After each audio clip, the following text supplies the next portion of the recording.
Hi everyone, welcome to today's class. A very important strategic class. कहते हैं ना कि बिना स्ट्रैटेजीज के सक्सेसफुल होना थोड़ा चैलेंजिंग हो जाता है. तो यहाँ पे मैं आपको स्ट्रैटेजी बताने वाली हूँ कि कौन कौन सी यूनिट, कौन कौन से टॉपिक्स आपको करके ही जाने हैं, क्योंकि उनमें से क्वेश्चंस पूछे जाते हैं. आपको पता है कितना लंबा चौड़ा सिलेबस है, 10 यूनिट्स हैं, and if you look they fall into like 5 to 6 pages. So उन 5 to 6 पेजेस को कैसे आपके सामने मैंने एक जिस्ट फॉर्म में आज प्रेजेंट करूँगी कि कौन सी यूनिट्स हैं उनको बिल्कुल भी स्किप मत करिएगा, और कौन से ऐसे कॉन्सेप्ट्स हैं जो आपको करके ही जाने हैं, क्योंकि क्वेश्चन उनमें से पूछे ही जाएंगे. यहाँ पे ना मैं एक डिस्क्लेमर भी लेना चाहती हूँ. अब वो डिस्क्लेमर ये है कि ऑल यूनिट्स, ऐसा नहीं है कि सिर्फ और सिर्फ यही यूनिट्स करके चले जाओ और बोलो कि भाई मैम सिर्फ आपने कहा था. No, the disclaimer over here is all units are important. Okay, all 10 units are important. और अगर यूजीसी की गाइडलाइंस को देखो तो वो कहते हैं 10-10 क्वेश्चन हर यूनिट से पूछे जाने चाहिए, जो कि हम देख रहे हैं for the last so many years ऐसा नहीं होता है. हमने रिसर्च की है, हमने फाइंड आउट किया है कि उन 10 यूनिट्स में से कुछ यूनिट्स हैं जिनके ऊपर ज़्यादा क्वेश्चंस पूछे जाते हैं. ज़्यादा मतलब दे डोमिनेटिंग. और उनमें से एक सर्टेन कॉन्सेप्ट्स भी मैं आपको बताने वाली हूँ. कौन से कॉन्सेप्ट्स हैं जो आपको मिस नहीं करने हैं. ठीक है, चलिए शुरुआत करते हैं. तो सबसे पहली जो यूनिट है वो है एजुकेशनल फिलॉसफी, जिसको कि हम बोलते हैं एजुकेशनल स्टडीज़ ऑल्सो. ठीक है, एजुकेशनल स्टडीज़. पहले मैं आपको यूनिट्स बताऊंगी, उसके बाद में इन यूनिट्स में से कौन कौन से कॉन्सेप्ट आपको करने ही करने वो बताऊंगी. तो यूनिट 1 जो है स्टूडेंट्स, इसमें से मिनिमम 12 क्वेश्चंस तो पूछे ही जाते हैं. 17 क्वेश्चंस तक पूछे जा चुके हैं एक पेपर में. तो educational philosophy, educational studies unit number 1 बहुत इंपॉर्टेंट है.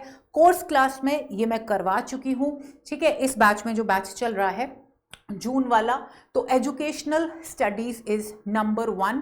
इसकी डोमिनेशन के बिना कोई भी पेपर टू एजुकेशन का नहीं बनता. उसके बाद जो यूनिट आपको करनी ही करनी है वो है research and education, unit number 6. Okay, इसमें से 2018 का एग्जाम्पल देती हूँ. 28 क्वेश्चन पूछे गए थे. 2018 में 3 पेपर हुए थे, 2 शिफ्ट में और एक शिफ्ट में. एक में 24 पूछे गए, 2 में 24 पूछे गए थे, एक में 28 पूछे गए थे. और हमेशा रिसर्च एंड एजुकेशन डोमिनेट करेगा. उसका रीज़न ये कि आप हायर एजुकेशन में हो, और अगर आप हायर एजुकेशन में हो तो रिसर्च तो है, वो तो प्राइमरी होती है. तो ये यूनिट 6 जो है बहुत इंपॉर्टेंट है. नंबर 1 पे आपकी educational philosophy, educational studies, followed by research and education. उसके बाद ये वाली यूनिट जिसके ऊपर बहुत ज़्यादा फोकस आ रहा है, टीचर एजुकेशन. और टीचर एजुकेशन से ही मिलती जुलती यूनिट है यूनिट नंबर 7. ठीक है, पेडागोजी, एंड्रोगोजी, असेसमेंट. बहुत क्वेश्चंस पूछे जा रहे हैं. 21 क्वेश्चन पूछे गए थे 2022 में से इस पर्टिकुलर यूनिट में. तो अभी भी पूछे जाएंगे. अगर आप सिलेबस देख रहे हो, रिवाइज सिलेबस भी आपको पता है. एनसीएफटी 2009 में आया था, उसके बाद एनईपी 2020 आई. क्या टीचर एजुकेशन के अंदर चेंजेस आए हैं, क्या गाइडलाइंस हैं, आईटेप की फॉर्मेशन, एनसीएफटीई नया आने वाला है वो, और पेडागोजी मतलब art and science of teaching, art and science of teaching adults, और असेसमेंट. अगेन असेसमेंट के ऊपर बहुत फोकस किया है एनसीएफएससी में भी, और जो एनसीएफटीई आएगा उसके अंदर भी प्रॉपर जो एनसीएफटीई आएगा. तो ये बहुत ज़्यादा इंपॉर्टेंट कॉम्बिनेशन है. बहुत कॉन्सेप्ट्स है, ये रिलेटेड यूनिट्स है जो कॉमन है. उसके बाद जो ट्रेंडिंग चल रहा है वो चल रहा है हिस्ट्री, इकोनॉमिक्स, पॉलिटिक्स. अब ये यूनिट नंबर 2 है जो कि इंपॉर्टेंट है. आप देख सकते हो मैंने प्रॉपर सीक्वेंस में लगाया है अकॉर्डिंग टू द इम्पोर्टेंस. कमाल हो गई है इस यूनिट से. वो बेशक मैच द फॉलोइंग है, क्रोनोलॉजी है, इसके ऊपर बहुत क्वेश्चंस अभी पूछे जा रहे हैं. 2023 में जो पेपर हुए हैं उसमें हिस्ट्री, इकोनॉमिक्स, पॉलिटिक्स, जो भी हाल ही में दिसंबर का पेपर हुआ है उसमें 3 क्वेश्चन पॉलिटिक्स ऑफ एजुकेशन से थे, 2-3 इकोनॉमिक्स ऑफ एजुकेशन से, और बाकी 10 क्वेश्चन जो थे वो अप्रॉक्सीमेटली कमीशंस, पॉलिसीज़, इन सबको लेके थे. तो ये यूनिट भी बहुत ज़्यादा डोमिनेटिंग चल रही है. और अभी एनईपी 2020 जो भी लेटेस्ट पॉलिसी है वो भी आ गई है. तो डेफिनेटली वो पॉलिसीज़ में हम काउंट कर सकते हैं. और वैसे तो वो लेटेस्ट पॉलिसी है, बट समवेयर और दी अदर यूनिट 2 के साथ हम उसे कनेक्ट कर सकते हैं. उसके बाद जो आती है वो आती है साइकोलॉजी.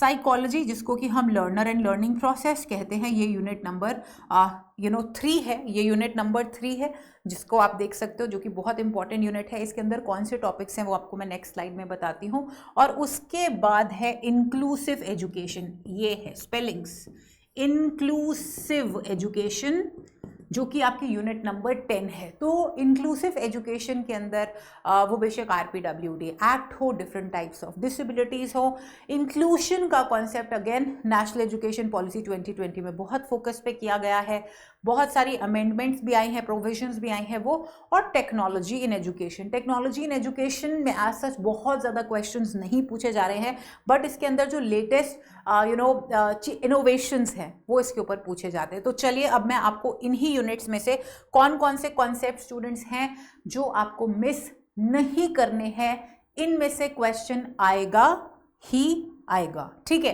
तो पहला, अगर मैं यूनिट 1 की बात आपको बताऊं तो इसमें जो डिफरेंट फिलॉसफीज हैं, जैसे कि देखिए आइडियलिज्म तो है ही है, ठीक है, मार्क्सिज्म तो है ही है, बहुत इंपॉर्टेंट, इसके साथ साथ रियलिज्म, राइट,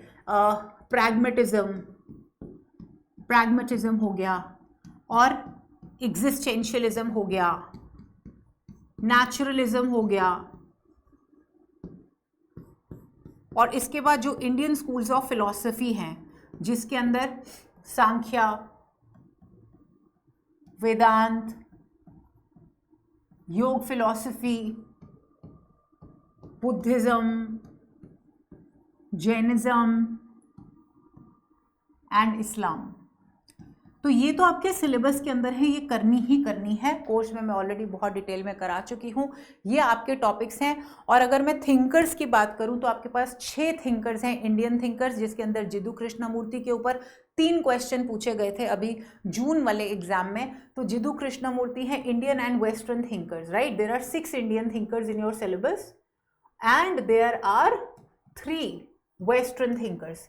तो इंडियन थिंकर्स की बात करूं मैं तो गांधी जी हैं, रविंद्रनाथ टैगोर हैं, स्वामी विवेकानंद जी हैं, जिदू कृष्णमूर्ति हैं, औरबिंदो हैं एंड सावित्री भाई फूले हैं। तो ये इंडियन थिंकर्स करके ही जाने हैं। वेस्टर्न थिंकर्स में पॉलो फ्रायर हैं, मेरी वोल्सोनक्राफ्ट, नेल नॉर्डिंग्स, और पॉलो फ्रायर के ऊपर क्वेश्चन आता ही आता है, ठीक है। तो ये आपके इंपॉर्टेंट कॉन्सेप्ट्स हैं जिनको कि मिस नहीं करना। उसके बाद आते हैं हम इस यूनिट पे, जो कि है, अब मैं इसको डिलीट कर रही हूँ, ठीक है।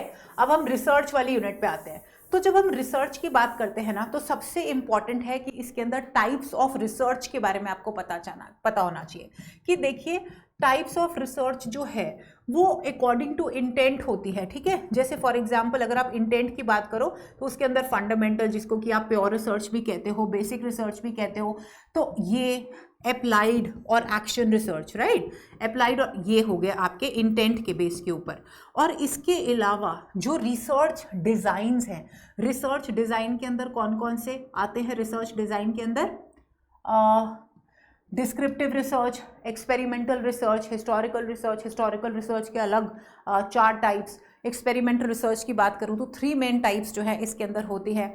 और आप डिस्क्रिप्टिव रिसर्च डिज़ाइन की बात करूँ तो इसमें सर्वे research, correlational, longitudinal, cross sectional, जो कि मैं डिटेल्स में कराऊंगी। तो ये बहुत इंपॉर्टेंट है। तो सैम्पलिंग में से क्वेश्चन, अच्छा ये क्वेश्चन आएंगे ही आएंगे, okay, I can write it in give to you, so you do not have to miss these topics. बाकी तो करने करने, इनको मिस नहीं करना, जितना मर्जी डिफिकल्ट लगे। सैम्पलिंग कितनी तरह की होती है? Random, non random, probability, non probability, उसके टाइप्स आपको करने ही करने हैं। प्रोबेबिलिटी में जो मैक्सिमम पूछा जाता है वो स्ट्रैटिफाइड पूछा जाता है, लॉटरी मेथड, फिशबोल मेथड पूछा जाता है। मल्टी स्टेज सैम्पलिंग जो है वो पूछा जाता है, ये आपको करना है। क्लस्टर सैम्पलिंग, नॉन प्रोबेबिलिटी के अंदर कोटा सैम्पलिंग, चेन सैम्पलिंग जो स्नोबॉल सैम्पलिंग है, referral sampling, judgmental sampling, incidental sampling, ये पूछे जाते हैं। फिर इसमें एक मिसिंग है, वो है वेरिएबल्स। वेरिएबल्स जो है इसके ऊपर क्वेश्चन आता है, अरे भाई आता ही आता है, मिस नहीं हो सकता।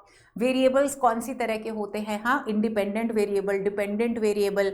अब जैसे मैंने एक्सपेरिमेंटल रिसर्च की बात की, तो एक्सपेरिमेंटल रिसर्च बाकी रिसर्च से कैसे डिफरेंट है? इंडिपेंडेंट वेरिएबल की मैनिपुलेशन होती है। कंफाउंडिंग वेरिएबल क्या है? Extraneous, moderator variable. तो आप मुझ पे छोड़ दो, ये सब मुझे पढ़ाना है, रिसर्च से बिल्कुल भी घबराना नहीं है। तो टाइप्स ऑफ वेरिएबल्स पूछे ही पूछे जाएंगे। हाइपोथेसिस और हाइपोथेसिस टेस्टिंग के ऊपर क्वेश्चन आता ही आता है। 2 मेन प्रकार की हाइपोथेसिस है, आगे उनके भी डिविजन्स हैं।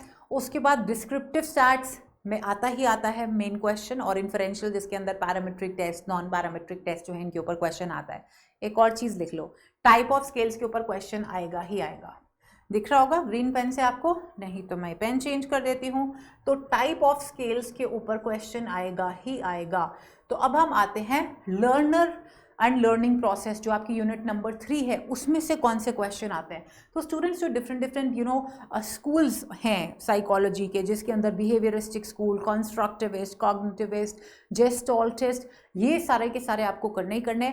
जो इंटेलिजेंस की थ्योरीज हैं वो यूनिटरी टू मल्टीपल, ये सारी की सारी आपको आनी चाहिए, यूनिटरी टू मल्टीपल, राइट।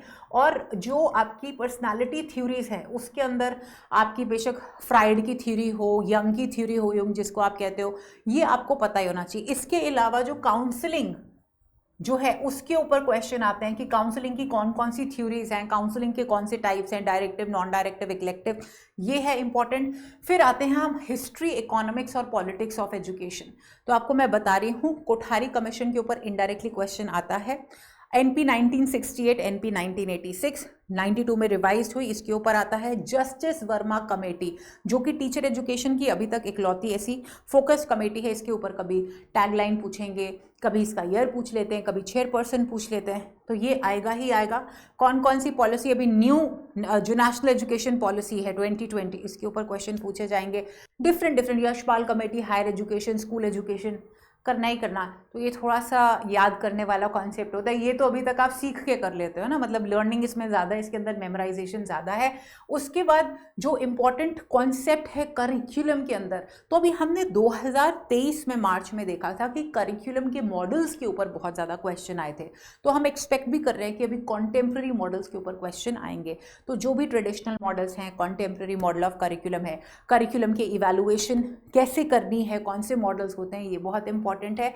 उसके बाद अगर मैं टेक्नोलॉजी की बात करूं तो डिजिटल रिपोजिटरीज कौन कौन सी हैं हमारे देश में, क्रिएटिव कॉमन्स के ऊपर क्वेश्चन आए भी हैं और आने के चांसेस भी बहुत ज़्यादा हैं। कौन कौन से सॉफ्टवेयर्स हैं लर्निंग के अंदर, learning management system, open educational resources, शोध गंगा, शोध गंगोत्री, ये सब, शोध शुद्धि, जो भी लेटेस्ट डेवलपमेंट्स हैं कंट्री के अंदर, वो सब के सब, निष्ठा हो गया, दीक्षा हो गया, ये सारा का सारा आपका पूछे जाने के पूरे चांसेस होते हैं, तो इनको मिस नहीं करना है।